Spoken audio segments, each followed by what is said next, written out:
ഒരു പക്ഷെ നിങ്ങൾ പത്രത്തിൽ വായിച്ചിട്ടുണ്ടായിരിക്കും, ഒരാൾ വിവാഹം കഴിഞ്ഞിട്ട് അയാൾക്ക് 10 വർഷം കഴിഞ്ഞിട്ടാണ് ഒരു കുഞ്ഞുണ്ടാവുന്നത്. അപ്പോൾ ആ കുഞ്ഞ് ജനിക്കുന്ന സമയത്ത് അയാൾ ഗൾഫിലാണ്. അപ്പോൾ ആ കുട്ടിക്ക് ഏകദേശം 2 വയസ്സായിട്ടാണ് അയാൾ ആ കുട്ടിയെ ഒന്ന് കാണാൻ വേണ്ടി നാട്ടിലേക്ക് വരികയാണ്. അപ്പോൾ നാട്ടിലേക്ക് വന്ന് എയർപോർട്ടിൽ ഇറങ്ങി അയാൾക്ക് എയർപോർട്ടിൽ നിന്ന് തന്നെ കുട്ടീനെ കാണിച്ചു കൊടുക്കാൻ വേണ്ടി എയർപോർട്ടിൽ നിന്ന് കൂട്ടാൻ വന്ന ആളുകൾ കുട്ടിയുമായിട്ടാണ് വന്നിരുന്നത്. പക്ഷെ വഴിയിൽ ആകസ്മികമായി ഉണ്ടായ ഒരു അപകടത്തിൽ ആ കുട്ടി മരിക്കുകയാണ് ചെയ്യുന്നത്. അങ്ങനെ എയർപോർട്ടിൽ ഇറങ്ങി ആ കുട്ടി, മരിച്ച കുട്ടിയെയാണ് ആശുപത്രിയിൽ പോയിട്ട് പിന്നെ അദ്ദേഹം കാണുന്നത്. അപ്പോൾ ആര് മരിച്ചാലും, കുട്ടികൾ മരിച്ചാൽ നമുക്കൊക്കെ ദുഃഖം ഉണ്ടാവും. പക്ഷെ ആ കുട്ടി മരിച്ചപ്പോൾ അയാൾക്കുണ്ടായൊരു ദുഃഖം ഒന്ന് മനസ്സിൽ വിചാരിച്ചു നോക്കും നിങ്ങൾ. നമ്മൾ എത്രമാത്രം സ്നേഹിക്കുന്നുവോ അത്രമാത്രം നമുക്കതിനെ വേർപെടാൻ പ്രയാസമായിരിക്കും എന്നുള്ളതാണ്. ഞാനിത് പറയാനുള്ള ഒരു കാരണം എന്ന് പറഞ്ഞാൽ, നമുക്കെല്ലാവർക്കും, മനുഷ്യൻ എന്നുള്ള നിലക്ക് നമുക്കെല്ലാവർക്കും ദുനിയാവിനോടൊരു ഭയങ്കര സ്നേഹമാണ്. മനുഷ്യൻ്റെ ഭൗതിക ജീവിതത്തോടുള്ള സ്നേഹം എത്രമാത്രമാണ് എന്ന് ചോദിച്ചാൽ അതിന് അളവുകോലുകളില്ല, മാനദണ്ഡങ്ങളില്ല. അത്രമാത്രം ഇഷ്ടമാണ് മനുഷ്യന് തൻ്റെ ദുനിയാവിനോട്. അത്ര ഇഷ്ടമുണ്ടായാലുള്ള ഒരു പ്രശ്നം എന്താ വെച്ചാൽ നമുക്ക് മരിക്കാൻ കഴിയൂല. ചില ആളുകൾ ഈ മരണം വരുമ്പോൾ ദേഷ്യം പിടിക്കുന്ന ആൾക്കാരുണ്ട്. ഭയങ്കര മാരകമായ രോഗങ്ങളൊക്കെ വന്നിട്ട് മരിക്കുമെന്ന് തോന്നുമ്പോൾ അവരെന്ത് ചെയ്യും? ആകെ ദേഷ്യപ്പെടും.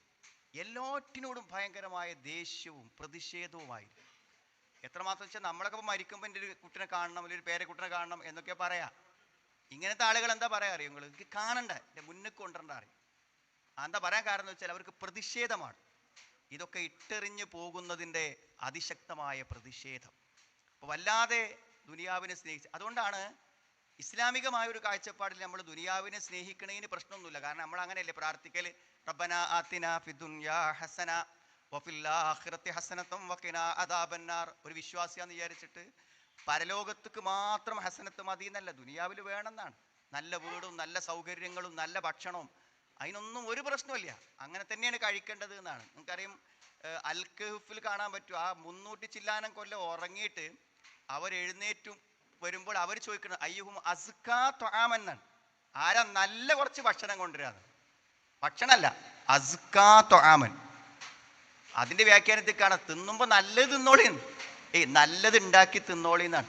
ഇപ്പം 300 ചില്ലാനം കൊല്ലം ഭക്ഷണം കഴിക്കാതെ കിടന്ന ആളുകൾക്ക് എന്തേലും കിട്ടിയാൽ പോരെ? എന്തേലും കിട്ടിയാൽ പോരാ, നല്ലത് കഴിക്കണം എന്നാണ്. അതിനൊന്നും ഇസ്ലാമിൽ ഒരു എതിർപ്പുമില്ല. പക്ഷെ എങ്കിലും എന്താ വെച്ചാൽ നമ്മൾ കുറച്ചൊരു അകലത്തിൽ, ദുനിയാവിൻ്റെ കാര്യത്തിൽ ചെറിയ അകലത്തിൽ നിൽക്കാത്ത ഒരുത്തന് തൻ്റെ ദീനിനോട് ഒരിക്കലും എന്ത് ചെയ്യാൻ പറ്റില്ല? നിങ്ങൾ ഒരാഭിമുഖ്യം പുലർത്താൻ ഒരിക്കലും പറ്റൂല. ദുനിയാവിനോട് ഭയങ്കരമായ ഇഷ്ടം ഉണ്ടാവുമ്പോൾ അങ്ങനെയാണ്. അതുകൊണ്ട് വിശുദ്ധ ഖുർആൻ നോക്കിയാൽ നമുക്ക് കാണാൻ പറ്റും, കുറേ ദുനിയാവിൻ്റെ ഉദാഹരണങ്ങളെക്കുറിച്ച് പറയുന്നുണ്ട്. കമാ ഇൻ അൻസൽനാഹു മിനസ് സമാ. ദുനിയാവിലെ ജീവൻ എന്ന് പറഞ്ഞാൽ ഒരു മഴ പെയ്ത പോലെ. എത്ര മനോഹരമായ ഉദാഹരണമാണ് അത്. നോക്ക് നിങ്ങൾ, ഒരു മരം അത് ഏറ്റവും നന്നായി കായ്ച്ച് പുഷ്പിച്ച് നിൽക്കുമ്പോൾ അത് നോക്കാത്ത ആൾക്കാരുണ്ടാവും. നമുക്ക് നോക്കാത്ത ആൾക്കാരുണ്ടാവും. നമ്മളൊക്കെ ഈ റോഡിലൂടെ പോകുമ്പോൾ നല്ല മാങ്ങ വിളഞ്ഞു നിൽക്കുന്ന നല്ല മാവുകൾ കാണും. അതൊക്കെ അങ്ങനെ ആ മഞ്ഞ നിറത്തിൽ നിൽക്കുമ്പോൾ ആരാ നോക്കാതിരിക്കുക? ആ പച്ച കൊമ്പുകളെ ആരാ കാണാതിരിക്കുക? ഒരു നിറഞ്ഞ സമൃദ്ധമായ തോട്ടം മനുഷ്യന് എന്ത് സന്തോഷം നൽകും? ഫഖ്തലത ബിഹി നബാത്തുൽ അർദ്. എന്നിട്ട് അള്ളാഹ് പറയുന്നത് എന്താ അറിയോ? ആ ചെടി അങ്ങനെ നിൽക്കുമോ? ആ പഴങ്ങൾ അങ്ങനെ നിൽക്കുമോ? ആ പച്ചിലകൾ എന്നും അങ്ങനെ ഉണ്ടാകുമോ? ഫഅസ്ബഹ ഹശീമൻ തദ്റൂഹു റിയാഹ്. ആ മരത്തിനൊരു ഗതി വരാനുണ്ട്. എന്താണ് ആ ഗതി എന്നറിയുമോ? അത് ഉണങ്ങും, വൈക്കോലാകും. എന്നിട്ട് ആ മരത്തിലുള്ള വസ്തുക്കൾ എന്ത് ചെയ്യുന്നറിയങ്ങൾ? അതിങ്ങനെ കാറ്റത്ത് ധൂളികളായി പാറിപ്പറക്കും. അള്ളാഹ് ജീവിതത്തെ എൻഡിങ്ങളെയും ഹയാത്തിനെ കുറിച്ച് പറയുന്ന ഉദാഹരണമാണിത്. നമ്മളാ യുവത്വം ചെറുപ്പക്കാലമൊക്കെ ഇങ്ങനെ കാണുമ്പോൾ എന്താ, നമ്മളെ കാണുന്ന ആളുകൾ അസൂയപ്പെട്ട് നോക്കും. പക്ഷേ വടികുത്തി നടക്കേണ്ടി വരുന്ന, എഴുന്നേറ്റ് നിൽക്കാൻ പറ്റാത്ത, ഒരധിപതെന്നാൽ സ്വീകരിക്കാൻ എഴുന്നേറ്റ് ചെല്ലാൻ പറ്റാത്ത അവസ്ഥയിലേക്ക് നമ്മൾ മാറും. അങ്ങനത്തെ ഒരവസ്ഥ ജീവിതത്തിൽ വരും എന്നതിനെക്കുറിച്ച് എന്തിനാ പറഞ്ഞിരുന്നത്? നിങ്ങൾ ദുനിയാവിനെ അങ്ങനെ കണ്ടാൽ മതി, വല്ലാതെ അതും എന്ത് ചെയ്യണ്ട, പിടിച്ച് തൂങ്ങി നിൽക്കണ്ട എന്നാണ് നമുക്ക് പറഞ്ഞു തരുന്നത്. യഥാർത്ഥത്തിൽ ഞാനിത് പറയാനുള്ളൊരു കാരണം എന്ന് പറഞ്ഞാൽ, നമ്മൾ നമ്മുടെ ജീവിതത്തോട് കാണിക്കുന്ന ആർത്തിയും താല്പര്യവും ഇഷ്ടവും അതിൻ്റെയൊക്കെ ചെറിയൊരു ശതമാനം നമ്മൾ പരലോകത്തോട് കാണിക്കണം, ദീനിനോട് കാണിക്കണം എന്ന് ഓർമ്മപ്പെടുത്താനാണ്. ഖദ് അഫ്ലഹ മൻ തസക്ക വദകറ ഇസ്മ റബ്ബിഹി ഫസല്ല ബൽ തുസിറൂനൽ ഹയാത്തദ് ദുനിയ വൽ ആഖിറതു ഖൈറും വഅബ്ഖാ.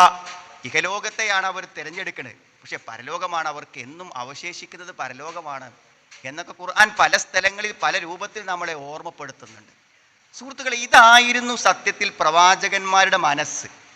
ഇപ്പൊ നിങ്ങൾ ആലോചിക്കുക, നിങ്ങൾ നമ്മളൊരാൾ മരിക്കറിയുമ്പോൾ നമുക്ക് എന്താ ബേജാറ്?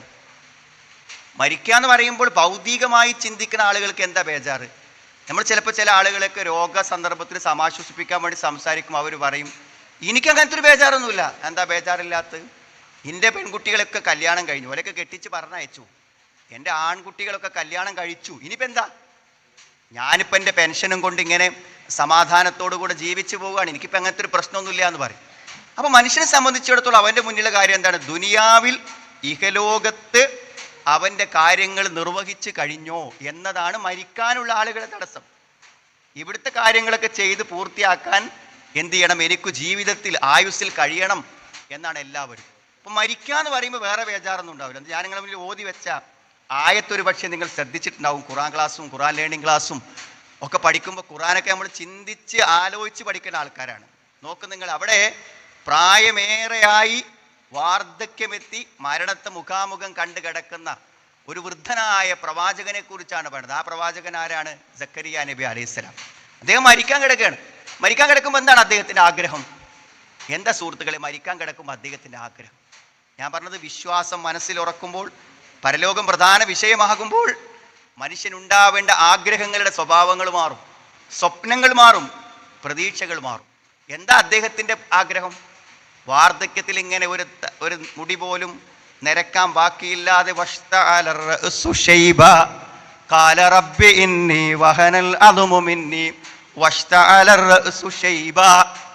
വയസ്സായി പടച്ചോനെ, എങ്ങനെ എവിടെയൊക്കെ ഒന്ന് കാല് മുട്ടിയാൽ എല്ല് പൊട്ടും, നുരുമ്പിപ്പോവും എല്ല്. പിന്നെ എൻ്റെ തലയൊക്കെ നിര കൊണ്ട് കത്താനായിട്ടുണ്ട്. അങ്ങനത്തെ അവസ്ഥയിലാണ്, ഒരു രോമം പോലും കറുത്തിട്ടില്ല. അപ്പം എനിക്ക് എന്താ ആഗ്രഹം? അങ്ങനത്തെ സമയത്ത് എന്താണ് ആഗ്രഹം സുഹൃത്തുക്കൾ? ഒരു കുട്ടി ഉണ്ടാകണം എന്നാണ് ആഗ്രഹം. അത് ദുനിയാവിൻ്റെ ആഗ്രഹമാണോ? ഞാൻ മരിച്ചു പോകുമ്പോൾ ഒരു കുട്ടിയില്ലല്ലോ എനിക്ക്, അതുകൊണ്ടൊരു കുട്ടി ഉണ്ടാവണമെന്ന സ്വപ്നമാണോ? അദ്ദേഹത്തിന് ഒരു കുട്ടി ഉണ്ടാവണം എന്ന ആഗ്രഹം ഉണ്ടെങ്കിലും അത് അദ്ദേഹത്തിൻ്റെ ദീനിന് വേണ്ടിയാണ്. അതിൻ്റെ വ്യാഖ്യാനത്തിൽ കാണാൻ പറ്റും അദ്ദേഹത്തിന് മനസ്സിലൊരു ബേജാറ്. എന്താ ബേജാറ് അറിയോ? ഞാനണ്ട് മരിച്ചു പോയാൽ ഈ നാട്ടിൽ ഇനി ആരാണ് ഈ ദീനിനെ കൊണ്ടുനടക്കുക? അതാണ് അദ്ദേഹത്തിന് ബേജാറ്. ഇനി ഇവിടെ ഒരു പ്രവാചകനില്ല, അതുകൊണ്ട് ഞാൻ മരിച്ചു പോയി കഴിഞ്ഞാൽ ആരായിരിക്കും ഈ ദീനിനെ കൊണ്ടുനടക്കുക എന്നുള്ള ബേജാറാണ് അദ്ദേഹത്തിന്. എരിത്തുനി വയരുത്തുമിൻ ആരി യാക്കൂബ്, എന്നെ അനന്തരമെടുക്കാൻ, ഈ യാക്കൂബ് കുടുംബത്തെ അനന്തരമെടുക്കുവാനുള്ള ഒരാളെ എനിക്ക് തരണം. അങ്ങനത്തെ കുട്ടിയാണ് സുഹൃത്തുക്കൾ. നല്ല സമ്പന്നനായ മുതലാളിയായ എൻ്റെ അനന്തര സ്വത്തുക്കളെ കാക്കാൻ പറ്റുന്ന നല്ല കഴിവും ബുദ്ധിയൊക്കെ ഉള്ള ഒരാൾ എന്നല്ല, പടച്ചോനെ നീ തൃപ്തിപ്പെടുന്ന, നിനക്കിഷ്ടപ്പെടുന്ന ഒരു നല്ല സ്വാലിഹായ സദ്വൃദ്ധനായ ഒരു മകനെ എനിക്ക് തരണേ. എൻ്റെ കുടുംബത്തെ അനന്തരമെടുക്കാൻ, ദീനിനെ അനന്തരമെടുക്കാൻ എനിക്കൊരു അനന്തരഗാമിയെ തരണേ എന്നാ ചോദിക്കണം.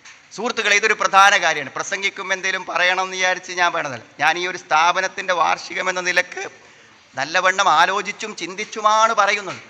ഞാൻ ആത്മാർത്ഥമായി നമ്മളോട് ചോദിക്കും, നമുക്കങ്ങനെ ഒരു സ്വപ്നമുണ്ടോ? ഞാൻ മരിച്ചു പോയാൽ ഈ ദീനിന് വരുന്നൊരു പരിക്കിനെക്കുറിച്ച്, ഈ ദീനിന് വരുന്നൊരു പ്രശ്നത്തെക്കുറിച്ച് നമുക്ക് ആർക്കെങ്കിലും വല്ല ബേജാറുമുണ്ടോ? ആ ബേജാറാണ് അടിസ്ഥാനപരമായ ബേജാർ. ഞാൻ ആലോചിക്കുന്നത് എന്താ പറയുക, എൻ്റെ പെരിന്തൽമണ്ണയിലെ പരിസരത്തുള്ള ഒരു സ്ഥലത്ത് കുറച്ച് റിട്ടയേർഡായിട്ടുള്ള അറബി മാഷന്മാർ, അവർ എന്ത് ചെയ്തു എന്ന് വിചാരിച്ചാൽ പിന്നെ ഒരു ദിവസം വന്നിട്ട് എന്നോട് പറഞ്ഞു, പിന്നെ ഞങ്ങളുടെ നാട്ടിലൊരു പള്ളി വേണം. അപ്പം അദ്ദേഹം പറഞ്ഞു, 30 കൊല്ലം മുമ്പ് ഞങ്ങളൊരു പള്ളിക്ക് വേണ്ടി ശ്രമിച്ചതാണ്. 30 കൊല്ലം മുമ്പ് ഒരു പള്ളിക്ക് വേണ്ടി, പക്ഷെ നടക്കാതെ പോയി. ഇനി 30 കൊല്ലം കഴിഞ്ഞിട്ടാണ് അവരൊരു പള്ളിക്ക് വേണ്ടി ശ്രമിക്കണം. ഒരാൾ 10 സെൻറ്റ് സ്ഥലം കൊടുത്തു, പള്ളീൻ്റെ പണി നടക്കുന്നു, പള്ളി ഏകദേശം പകുതി പണി നിൽക്കുന്നു. വളരെ പെട്ടെന്ന് ആ കാര്യങ്ങളൊക്കെ അള്ളാഹിൻ്റെ തൗഫീഖ് കൊണ്ട് മുന്നോട്ട് പോയി. അപ്പോൾ ഞാൻ ചിന്തിച്ചെന്തരാ, 30 കൊല്ലം അവിടുത്തെ മുജാഹിദുകൾ ഒരു സുന്നി പ്രദേശത്ത് ജമാഅത്തിന് പള്ളിയിൽ ശരിക്ക് പോകാൻ സൗകര്യമില്ലാതെ അവരെന്ത് ചെയ്തു, അവിടെ കഴിച്ചുകൂട്ടി 30 കൊല്ലം. അപ്പോൾ ഞാൻ ആലോചിക്കും, അവരൊക്കെ ഗവൺമെൻറ് ജോലി കിട്ടി, ഉദ്യോഗം കിട്ടി, 10, 30, 40, 50 സെൻറ്റ് സ്ഥലമുണ്ടായിട്ട് അവരിൽ ഒരാൾക്ക് തോന്നിയില്ല ഒരു 5 സെൻറ്റ് സ്ഥലം കൊടുക്കാൻ. ആ നാട്ടിലെ വലിയൊരു മുതലാളി അങ്ങാടിയിൽ ഒരു 10 സെന്റ് സ്ഥലം അവർക്ക് കൊടുക്കുന്നത് വരെ ഒരു പള്ളി അവർക്ക് സാധ്യമായില്ല. ഞാൻ പറഞ്ഞ സ്വപ്നങ്ങളില്ല. എൻ്റെ മക്കൾക്ക് വീട് വേണം, ഞാൻ മരിച്ചു പോയാൽ എൻ്റെ ഭാര്യ വിധവയായി താമസിക്കാൻ അവൾക്ക് വീട് വേണം. അതുകൊണ്ട് പലപ്പോഴും അനന്തരാവകാശികൾ പെൺകുട്ടികൾ മാത്രമാവുമ്പോൾ ചില ആൾക്കാർ വീട് പെണ്ണുങ്ങളെ പേരിലാക്കി വെക്കും, ഭാര്യൻ്റെ പേരിലാക്കി വെക്കും. അതെന്തിനാ? ഞാൻ മരിച്ചു പോയാൽ ഓളെ വിടുന്ന ഇറക്കണ്ടെന്ന് വിചാരിച്ചിട്ട് എന്ത് ചെയ്യും? പേരിലാക്കി വെക്കും. അങ്ങനെ ചെയ്യും ആൾക്കാർ. നമുക്ക് എല്ലാ കാര്യത്തിലും ബേജാറുണ്ട്. നമ്മുടെ ദീനിൻ്റെ കാര്യത്തിൽ സക്കരിയ നബി അലൈഹി ഇസ്ലാമിന് ഉണ്ടായ പോലൊരു ബേജാറ്, ആ ബേജാറ് പ്രധാനമാണ്. അത് പ്രധാനമാണ്. നമ്മൾ ഇവിടുന്ന് പോയാൽ എൻ്റെ കുട്ടികൾ പള്ളിയിൽ പോകുമോ, നിസ്കരിക്കോ, എന്ത് കാര്യങ്ങളുണ്ടാകും എന്നൊരു ബേജാറ്. സത്യത്തിൽ ആ ബേജാറ് നമ്മുടെ മക്കളെക്കുറിച്ച് ദീനിയായിട്ട് അവർ നല്ലവരായി വളർന്നു വരിക എന്നുള്ളതാണ് നമ്മുടെ ഭാവിക്ക് ഏറ്റവും പ്രധാനം. അതുകൊണ്ടാണ് എനിക്കൊരു മകനെത്താ എന്ന് അള്ളാഹുവോട് ആര് പറഞ്ഞത്? സക്കരിയ നബി. ഒരു മകൻ കിട്ടിയാൽ മതി. ഈ നാടിലെ ദീനിനെ നയിക്കാൻ പറ്റുന്ന, അള്ളാഹുവിന് ഇഷ്ടപ്പെട്ട തൃപ്തിയുള്ള ഒരാളെ കിട്ടിയാൽ എനിക്ക് സമാധാനത്തോടെ മരിക്കാം. എൻ്റെ കാലശേഷവും ദീന് കൊണ്ടടക്കാൻ ഇവിടെ ആളുകൾ ഉണ്ടാകും എന്ന്. നമ്മുടെ മക്കളാണ് സുഹൃത്തുക്കളെ. നമ്മുടെ മക്കൾ നല്ലവരാണോ, ആ നന്മയാണ് നമ്മുടെ ഭാവിയുടെ. എന്താ മക്കൾ നന്നാവാൻ നല്ലത്?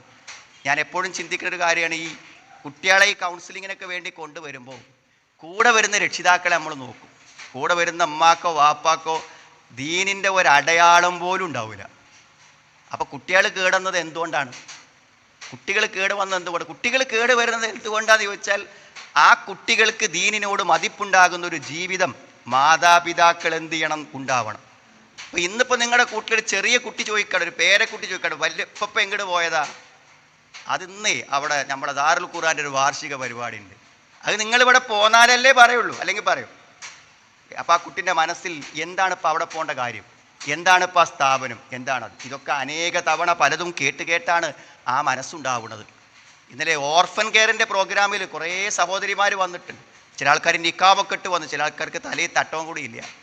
അപ്പോൾ അവിടെ നിന്ന് ക്ലാസ് എടുത്തപ്പോൾ നമ്മൾ അവരോട് പറഞ്ഞു, നിങ്ങൾ മനസ്സിലാക്കേണ്ടത്, നാളെ നിങ്ങളെ മോൻ ലഹരിയിൽപ്പെട്ടു അല്ലെങ്കിൽ മോള് പ്രേമത്തിൽപ്പെട്ടു എന്ന് പറഞ്ഞാൽ നിങ്ങൾ കൊണ്ടുവരും. ആ കുട്ടികൾക്ക് നിങ്ങൾ പറയുന്നതിൽ ഒരു മതിപ്പുണ്ടാവില്ല. ഞാനൊരു ഉദാഹരണം പറഞ്ഞു കൊടുത്തെന്താ നിങ്ങൾ, നിങ്ങളെ പള്ളിയിലെ ഉസ്താദ് ചെലവിന് വേണ്ടി പോയൊരു വീട്ടിലത്തെ ഒരു പെണ്ണ് പറയണെന്ത്, ആ ഉസ്താദ് വീട്ടിൽ കയറുമ്പോൾ ശ്രദ്ധിച്ചുകൊണ്ട് അയാൾ അത്ര നല്ലൊരു പെരുമാറ്റമല്ല എന്നൊരു പെണ്ണെങ്ങാനും നിങ്ങളോട് ആരെങ്കിലും പറഞ്ഞാൽ, ആ ഉസ്താദ് ഇനി എന്ത് വയല് പറഞ്ഞാലും ആ വയല് നമ്മളെ മനസ്സ് തട്ടുമോ? ഈ ഉമ്മയും വാപ്പയും എന്നോട് പറയാൻ യോഗ്യനല്ല. കാരണം എന്താ? ഇന്ന് വാപ്പ സുബഹി നിസ്കരിച്ചത് 6:30 മണിക്കാണ്, 7 മണിക്കാണ്. നിസ്കാരം മാത്രമല്ല സുഹൃത്തുക്കളെ, ഒരു നന്മയും പറയാൻ ആ പിതാവിന് യോഗ്യതയില്ലാതെയായിത്തീരും. അതുകൊണ്ടാണ് നമ്മളെ മക്കൾ നമ്മൾ പറഞ്ഞിട്ട് കേൾക്കാത്തത്. അതുകൊണ്ടാണ് അത് പറയാൻ യോഗ്യനല്ല എന്ന് ആ കുട്ടിൻ്റെ മനസ്സ് പറയും. ഒരു പക്ഷെ ചെറിയ കുട്ടിയാണെങ്കിലും അവൻ അപ്പം ചോദിക്കും, തിരിച്ച് ചോദിക്കും. അപ്പം അത് ഇപ്പം എന്താ അങ്ങനെ, ഉമ്മ എന്താ അങ്ങനെ എന്നവൻ തിരിച്ചു ചോദിക്കും. നല്ലൊരു ഇസ്ലാമിക ജീവിതം കാഴ്ചവെക്കാൻ നമുക്ക് പറ്റിയാലേ നമ്മുടെ പുതിയ തലമുറ, നമ്മുടെ മക്കൾ, പുതിയ തലമുറ ദീനിൻ്റെ ഒപ്പം ഉണ്ടാവുള്ളൂ. ഇവിടെ ഓരോരുത്തരും ദീനിൻ്റെ രംഗത്ത് സജീവമായി പ്രവർത്തിക്കുന്ന എടത്തനാട്ടുകരയിലുള്ള സജീവരായ ആളുകളെ നിങ്ങൾ നോക്കൂ. അവരുടെ വാപ്പമാർ ദീനി പ്രവർത്തനത്തിന് ഇറങ്ങിപ്പോകുന്നത് കണ്ട് വളർന്നത് കൊണ്ടാണ് അവരും ആ ഡയറി പിടിച്ചിറങ്ങിയത്. അല്ലെങ്കിൽ ഇറങ്ങൂല, അതുകൊണ്ട് ഇറങ്ങിയതാണ്. വാപ്പമാർ പോയ വഴിയിൽ മക്കൾ വരാൻ കാരണം അവരത് കണ്ടു.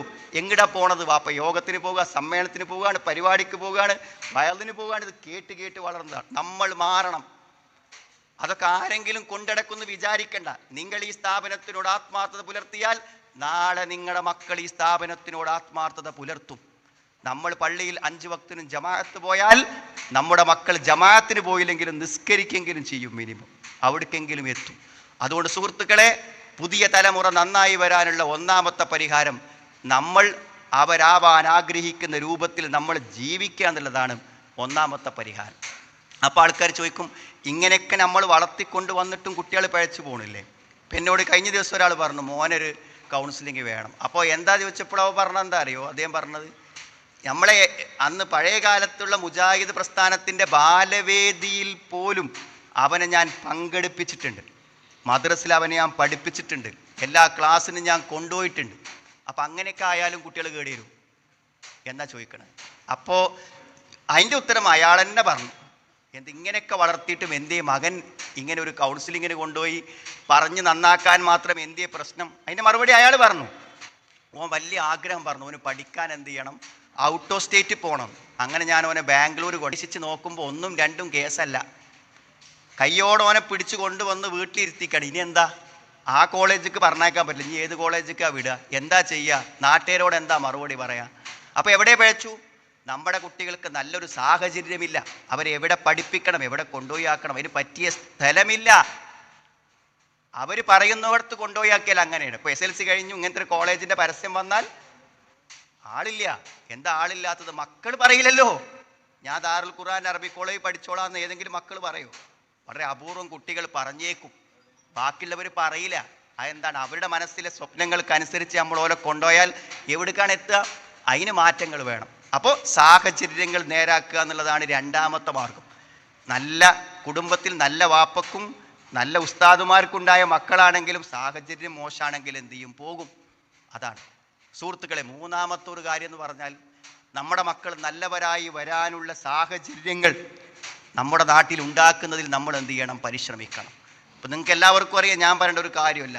എടത്തനാട്ടുകര എന്ന് പറഞ്ഞാൽ കേരളത്തിലെ മുജാഹിദ് പ്രസ്ഥാനത്തിൻ്റെ ഏറ്റവും പ്രധാനപ്പെട്ട ഒരു സ്ഥലമാണ്. ഇപ്പോൾ മലപ്പുറം ഈസ്റ്റ് ജില്ലയാണ് മുജാഹിദ് കേരളത്തിൻ്റെ ഏറ്റവും പ്രധാനപ്പെട്ട ജില്ലയെങ്കിൽ കേരളത്തിലുള്ള മുജാഹിദ് പ്രസ്ഥാനത്തിൻ്റെ മണ്ഡലങ്ങളിൽ ഏറ്റവും മുജാഹിദ് പ്രസ്ഥാനത്തിന് ആളുകളുള്ള അർത്ഥമുള്ള മണ്ഡലം ഏതാന്ന് ചോദിച്ചാൽ ഇത്രയധികം മഹല്ലുകളുള്ള നമ്മുടെ നാട് തന്നെയാണ്.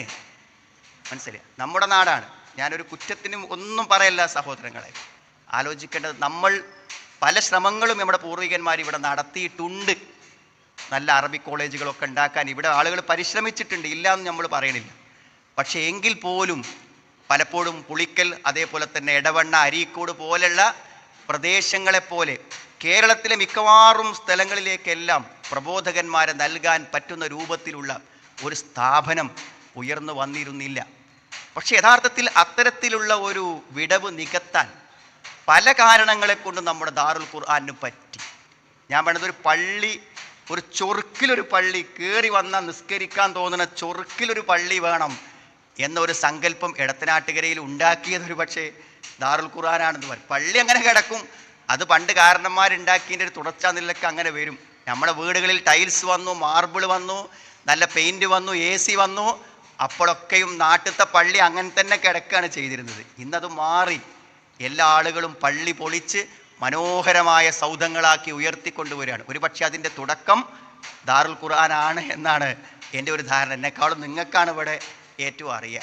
അതൊരു മാറ്റമാണ് സുഹൃത്തുക്കളെ. അതിലുപരി എനിക്കെപ്പോഴും ഓർമ്മയുണ്ട്, നമ്മൾ ആലോചിച്ച് നോക്കും, നിങ്ങളൊക്കെ എത്രയോ കാലം നമ്മൾ പള്ളിയിൽ പോണതാണ്.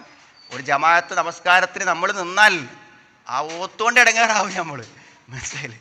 ആ ഒരു ഓത്തിൽ എന്തെങ്കിലുമൊക്കെ ഒരു തെറ്റ് പറഞ്ഞാൽ അത് വലിയ പ്രശ്നവും വിവാദവുമാകും. എന്നാൽ ഒരക്ഷരം പോലും അതിൻ്റെ മഹ്റജ് അനുസരിച്ച് ഉച്ചരിക്കാത്ത ഇമാമീങ്ങൾക്ക് പിന്നിൽ നമ്മൾ നിസ്കരിച്ചത് ഓരോ തകരാറല്ല, അതല്ലാത്ത ഒരാൾ കയറി നിൽക്കാനില്ലാത്തത് കൊണ്ട് മാത്രമാണ്.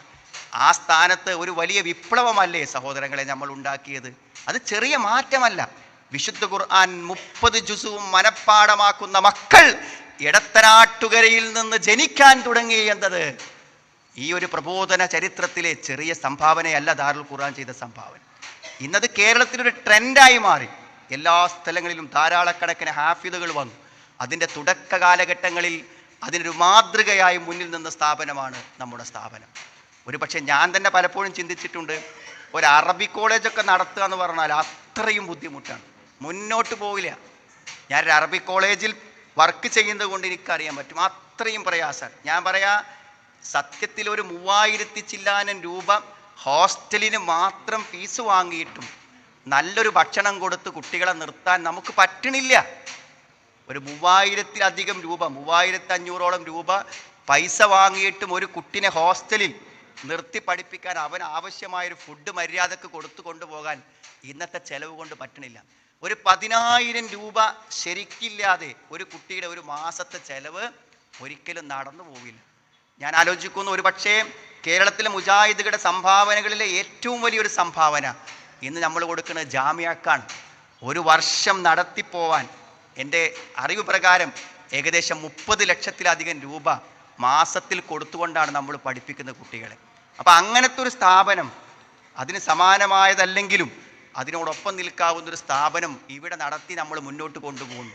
ഇതൊക്കെ എത്ര വലിയ ഗൗരവമുള്ള കാര്യമാണെന്നുള്ള ഈ വാർഷിക സമ്മേളനത്തിൽ നിന്നെങ്കിലും നമ്മൾ മനസ്സിലാക്കണം. ഞാൻ പറയണം, നമ്മൾ ഈ കൊണ്ടെടുക്കുന്ന സ്ഥാപനത്തിൻ്റെ മഹത്വം നമുക്ക് ഇന്നെങ്കിലും മനസ്സിലായില്ലെങ്കിൽ പിന്നെ എന്നാ നമുക്ക് മനസ്സിലാകും? നാം ആലോചിക്കേണ്ട ഒരു കാര്യമാണ്. ഒരു വലിയ സന്തോഷമുണ്ടാക്കുന്ന കാര്യമാണ്. ഞാൻ എപ്പോഴും ഈ നമ്മളെ ദാവത്തുമായി ബന്ധപ്പെട്ട പരിസര പ്രദേശങ്ങളുടെ പള്ളികളിലെ ഖുതുബനെ കുറിച്ച് എപ്പോഴും ആൾക്കാർ ആ ഖത്തീബ് ശരിയായില്ല, ഈ ഖത്തീബ് ശരിയായില്ല, നിങ്ങൾ ഒരാളെ കൊണ്ടുവരും എന്നിങ്ങനെ പറയും. അപ്പോൾ നമ്മുടെ വളരെ പ്രഗത്ഭനായിട്ടുള്ള ഒരു ദായി ഖുത്ബ പറഞ്ഞതൊരു പള്ളിയുണ്ട്. അപ്പോൾ അയാൾ അവിടുന്ന് പോയപ്പോൾ സ്വാഭാവികമായ പള്ളിയിൽ ഒരു അനാഥത്വം വന്നു. അപ്പോൾ പിന്നീട് അവർക്ക് നല്ലൊരു ഖത്തീബിനെ, ആ പോയ വിടവ് നികത്താവുന്ന ഒരു ഖത്തീബിനെ അവർക്ക് കിട്ടി. എങ്ങനെ കിട്ടുന്നത്? നമ്മുടെ സ്ഥാപനങ്ങൾ ഉള്ളത് കൊണ്ടാണ്. ഒരു പക്ഷേ നമ്മുടെ വിസ്ഡം സ്റ്റുഡൻസിൻ്റെ സമ്മേളനത്തിലെ പ്രസംഗങ്ങൾ ആദ്യാവസാനം വരെ കേട്ടപ്പോൾ എൻ്റെ മനസ്സിൽ വന്നൊരു കാര്യം, ഞങ്ങളൊക്കെ വിദ്യാർത്ഥി പ്രസ്ഥാനത്തിൽ പ്രവർത്തിച്ചിരുന്ന കാലത്തും എല്ലാം സജീവമായിരുന്നു. പക്ഷെ ഞാൻ വിചാരിക്കുന്നത് ഇത്ര നല്ല പ്രസംഗകന്മാരും ഇത്ര നല്ല ദായിമാരും ഇത്ര നല്ല കാഴ്ചപ്പാടുമുള്ളൊരു തലമുറ കഴിഞ്ഞ മുജാഹിദ് പ്രസ്ഥാനത്തിൻ്റെ വിദ്യാർത്ഥി പ്രസ്ഥാനത്തിൻ്റെ നേതൃനിരയിൽ ഉണ്ടായിരുന്നോ എന്ന് ഞാൻ എൻ്റെ മനസ്സിനോട് ചോദിച്ചു പോയിട്ടുണ്ട്. അതെങ്ങനെ സാധ്യമായി? തലമുറകൾ പിന്നിടുമ്പോൾ കഴിവില്ലാത്ത അറിവില്ലാത്ത ആളുകൾ ഉണ്ടാകുമെന്നല്ലേ നമ്മൾ പഠിച്ചത്. എന്നാൽ അന്നത്തെ കുട്ടികൾക്ക് സാധിക്കാത്ത, അതിനേക്കാളും കിതാബുകളെക്കുറിച്ച് ബോധമുള്ള, കാഴ്ചപ്പാടുള്ള, ഖുർആനെ കുറിച്ച് അറിയുന്ന, നമ്മുടെ ചുറ്റുപാടുകളെക്കുറിച്ച് പറയുന്ന ഏത് യുക്തിവാദിക്കും മറുപടി പറയാൻ പ്രാപ്തിയുള്ള ആളുകൾ എങ്ങനെ വിസ്ഡം ഇസ്ലാമിക് ഓർഗനൈസേഷൻ്റെ ഈ വിദ്യാർത്ഥി പ്രസ്ഥാനത്തിൻ്റെ നേതൃനിരയിൽ വന്നു? നമ്മളാണ് സുഹൃത്തുക്കൾ അതിൻ്റെ പിന്നിൽ. നാം കൊടുത്ത പണം അതിന് പിന്നിലുണ്ട്, നമ്മുടെ പ്രാർത്ഥനകൾ അതിന് പിന്നിലുണ്ട്, നമ്മുടെ ആഗ്രഹങ്ങൾ അതിന് പിന്നിലുണ്ട്, നമ്മുടെ പരിശ്രമങ്ങൾ അതിന് പിന്നിലുണ്ട്. സത്യത്തിൽ അത്തരമൊരു സ്ഥാപനം നടത്താൻ നമുക്കേ പറ്റൂ, നമുക്കേ അതിന് സാധിക്കൂ. കാരണം അതിന് മാത്രം ആളും അർത്ഥവുമുള്ളൊരു പ്രദേശത്താണ് യഥാർത്ഥത്തിൽ ഈ ദാറുൽ ഖുർആൻ നിൽക്കുന്നത്. അതുകൊണ്ട് ഈ സമ്മേളനം പിരിഞ്ഞു പോകുമ്പോൾ നമ്മൾ ആലോചിക്കേണ്ട അതിൻ്റെ ഏറ്റവും വലിയ മെച്ചം, ഈ ഒരു സമ്മേളനം കൊണ്ട് കിട്ടുന്ന ഏറ്റവും വലിയ മെച്ചം എന്താണ്? ഏറ്റവും വലിയ മെച്ചം എന്താണെന്ന് ചോദിച്ചാൽ, ഇനി ഈ സ്ഥാപനത്തിൻ്റെ ഭാരവാഹികൾക്ക്, ഇത് കൊണ്ടുനടക്കുന്ന ആൾക്കാർക്കോ ഇതിനെങ്ങനെ പൈസ ഉണ്ടാക്കും, ഇതെങ്ങനെ മുന്നോട്ട് പോകും എന്നതിനെക്കുറിച്ചൊരു ബേജാറ് അതൊരിക്കലും അത് നമ്മൾ വീതിച്ചെടുത്താൽ നടക്കും. നിങ്ങൾ കേട്ടിട്ടുണ്ടാവും, ഈ പല സേവന പ്രവർത്തനങ്ങളും ജീവകാരുണ്യ പ്രവർത്തനങ്ങളും നടത്തുന്ന ആൾക്കാരുണ്ടാവും. 30 കോടി 40 കോടിയൊക്കെ രോഗികൾക്ക് പിരിക്കലുണ്ടല്ലോ. അതൊക്കെ ആരാ കൊടുക്കണത്? ആളുകൾ 10 രൂപ 100 രൂപ 50 രൂപ കൊടുത്താൽ എന്ത് ചെയ്യും? അത് കോടികളായി വരും. ഞാൻ പറഞ്ഞത് എല്ലാ ആളുകളും, ഞാൻ പറഞ്ഞത് സമ്പന്നന്മാർ എന്നുള്ളതല്ല. നമ്മുടെ ഒരു കേന്ദ്ര സ്ഥാപനം എന്ന നിലക്ക് നിങ്ങളൊരു 10 രൂപ കൊടുക്കുമ്പോൾ ആ 10 രൂപ ആ ഹിഫ്ളിലെ കുട്ടികളെ സഹായിക്കുന്നുണ്ട്. ആ 10 രൂപ നമ്മൾ ഉദ്ദേശിക്കുന്ന ഈ അറബി കോളേജിലെ കുട്ടികളെ സഹായിക്കുന്നുണ്ട്. ആ 10 രൂപ ഇവിടെ നടക്കുന്ന ജമാഅത്തുകളുടെ നടത്തിപ്പിനെ സഹായിക്കുന്നുണ്ട്.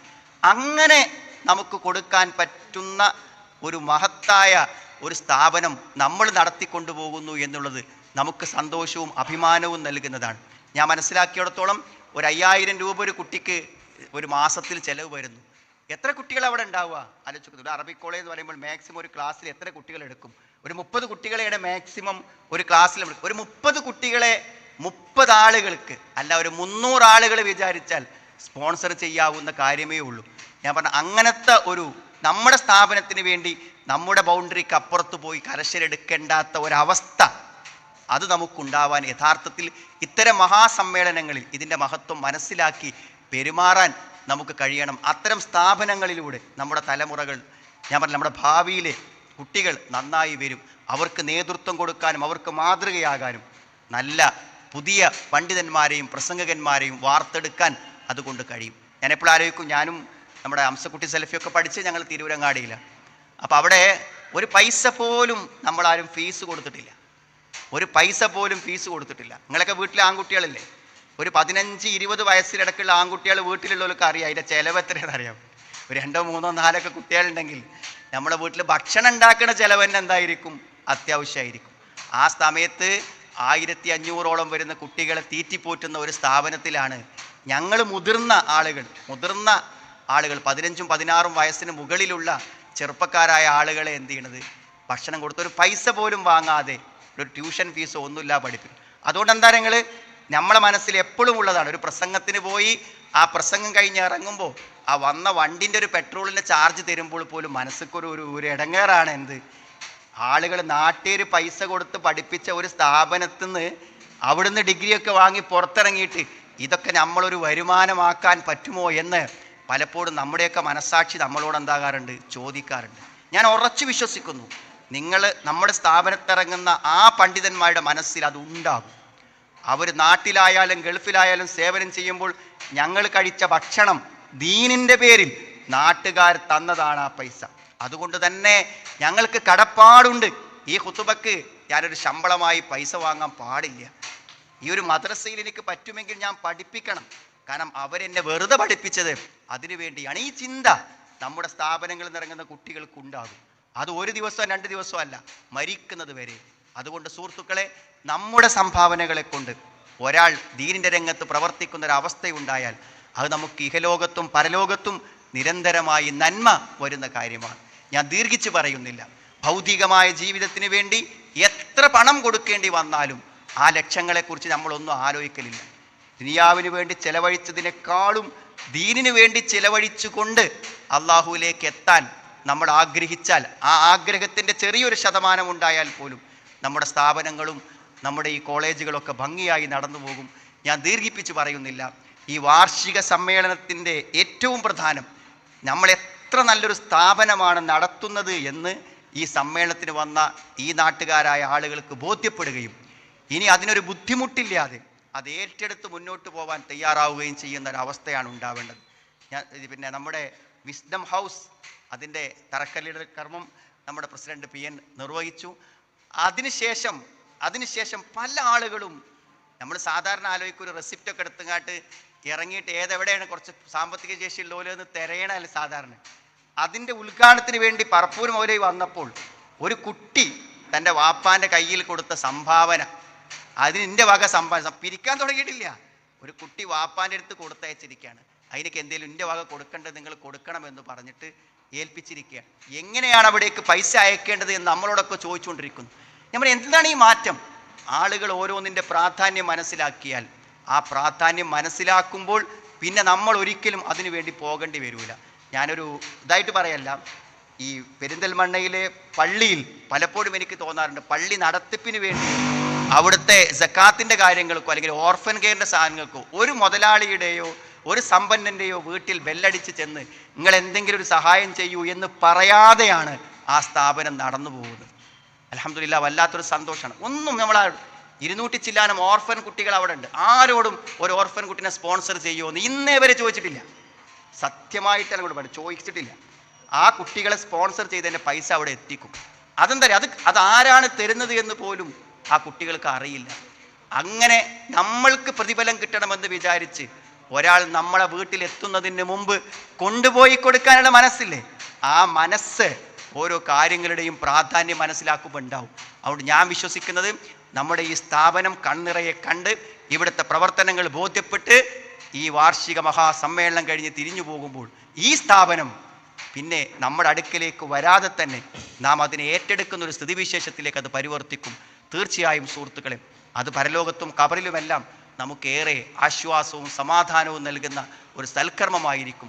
നമ്മൾ മരണപ്പെട്ടു പോയാലും ഈ നാടിൻ്റെ ദീനീ പ്രവർത്തനങ്ങൾക്ക് നേതൃത്വം കൊടുക്കുന്ന പണ്ഡിതന്മാരെയും പ്രവർത്തകന്മാരെയും നമുക്കുണ്ടാക്കി തരുന്ന, നമുക്ക് ധൈര്യമായി മരിക്കാൻ മനസ്സിന് കരുത്ത് കിട്ടുന്ന അനന്തരാവകാശികളുണ്ട് കൊണ്ടു നടക്കാൻ എന്ന് നമുക്ക് ആശ്വാസത്തോടെ മരണപ്പെടാൻ പറ്റുന്ന അനന്തരാവകാശികളെ സൃഷ്ടിക്കാനാണ് നമ്മൾ ഈ സ്ഥാപനങ്ങളെ ബുദ്ധിമുട്ടി നടത്തുന്നത്. തീർച്ചയായും ഈ സമ്മേളനം പൂർത്തിയാകുമ്പോൾ നമ്മുടെ ഈ മഹാസ്ഥാപനം ഇടത്തിനാണ്, ആരെയും തോൽപ്പിക്കാനല്ല, ആരോടും മത്സരിക്കാനല്ല, ആരോടും പകരം വീട്ടാനല്ല സുഹൃത്തുക്കളെ. നമ്മുടെ ദീനീ പ്രവർത്തനങ്ങളെ നിലനിൽക്കാനും അതിന് തുടർച്ചയുണ്ടാകാനും നമ്മൾ നടത്തുന്ന ഈ പ്രവർത്തനങ്ങൾ അള്ളാഹു കബൂൽ ചെയ്യുകയും ഈ സ്ഥാപനത്തെ ഏറ്റവും ഉയർന്ന ഇതിനേക്കാളും വിശാലമായ സൗകര്യങ്ങളോടുകൂടെ നമ്മുടെ സ്ഥാപനത്തെ മാറ്റാൻ നമുക്ക് പറ്റണം. ഇതിലൊതുങ്ങി നിൽക്കേണ്ടതല്ല ഇടത്തനാട്ടിലെ ഈ സ്ഥാപനം. ഇതിൻ്റെ ഓരോ സ്ഥാപനങ്ങളും ഹിഫ്ള് ഒരു കോളേജായി വേറെ വരണം. അതേപോലെ തന്നെ അറബിക് കോളേജ് വേറൊരു ക്യാമ്പസായി ഉയർന്നു വരണം. അങ്ങനെ വിശാലമായ ഒരു ഭാവി നമുക്കുണ്ടാകുന്ന രൂപത്തിൽ ഇതിൻ്റെ ഓരോ വാർഷിക സമ്മേളനങ്ങളും പുതിയ പുതിയ വികസനങ്ങൾക്കും പുതിയ പുതിയ പുരോഗതികൾക്കും സാധ്യത നൽകുന്നതായി തീരട്ടെ എന്ന് മാത്രം ആഗ്രഹിച്ചുകൊണ്ടും പ്രാർത്ഥിച്ചുകൊണ്ടും ഞാൻ എൻ്റെ വാക്കുകൾ ചുരുക്കുന്നു. അള്ളാഹു ഇതൊരു സൽക്കർമ്മമായി സ്വീകരിച്ച് ഇതിനെ വളരാനുള്ള തൗഫീക്ക് അള്ളാഹു പ്രദാനം ചെയ്യുമാറാവട്ടെ. റബ്ബന ആതിനാ ഫിദ്ദുനിയ ഹസന വഫിൽ ആഖിറതി ഹസന വഖിനാ അദാബന്നാർ വൽഹംദുലില്ലാഹി റബ്ബിൽ ആലമീൻ.